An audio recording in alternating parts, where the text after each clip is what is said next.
Welcome to week 2 of Master Your Mind. Last week, we looked at shifting from survival mode to growth.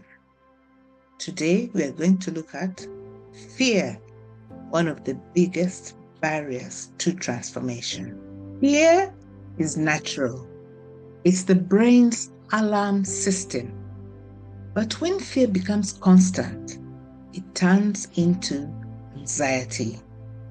Fear only becomes a limitation when we allow it to decide our behavior.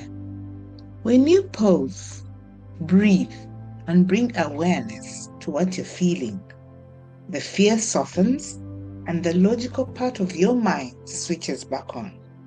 Pair that with a grounding scripture or a simple refrain, and what felt overwhelming becomes manageable. Over time, you teach your mind a new pattern. Fear doesn't control me. It cues me to step into strength. For example, imagine you're preparing for a difficult conversation. Your heart races, your thoughts spiral, and fear says, I can't do this. But when you pause and name it, this is fear trying to protect me, your brain shifts. Add a scripture like Isaiah 41, which says, Fear not, for I am with you. I will strengthen you. Then take a slow breath, and suddenly the same fear becomes focus, clarity, and courage. In life, fear is just energy waiting to be redirected. With the right tools, that energy becomes confidence. When you name the fear, you shrink its power. Your mind becomes clearer, calmer, and more resourceful.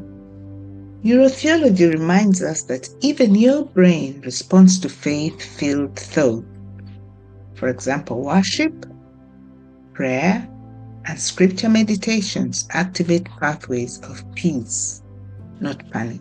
Now here's a story. I once had a client who froze before every presentation.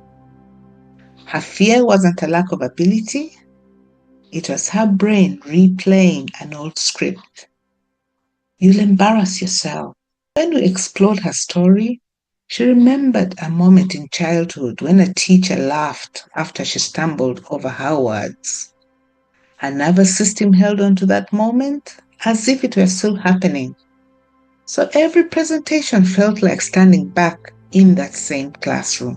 Over time, we used a combination of NLP reframing, breathing techniques, and gentle hypnotherapy to help her brain separate the past from the present.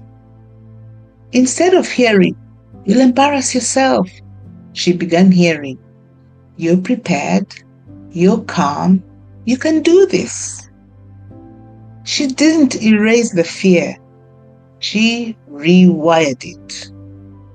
That same energy that once made her freeze became the energy she used to focus, think clearly, and speak with authority. Fear stopped being a wall and became a doorway to confidence. To try this right now. Think of a time you felt confident. Picture it clearly. Place your thumb and finger together while you hold that feeling. Each time you face fear, use that anchor. Press your thumb and finger together and recall confidence. This simple tool retrains your body to respond differently. This exercise is just a small taste of what's possible. In therapy sessions, we go much deeper, tailoring these tools to your unique story. If you'd like personal support, you can book a consultation with me at Oxford Minds Therapy. This link is in the description. Fear may knock on your door, but you don't have to let it stay. As the holidays approach and 2026 draws near, Use this exercise to walk into gatherings, goals, and new opportunities with calm confidence.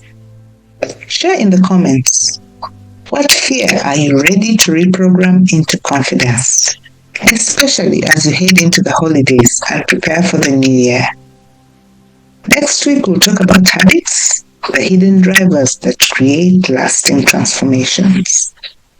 See you next time.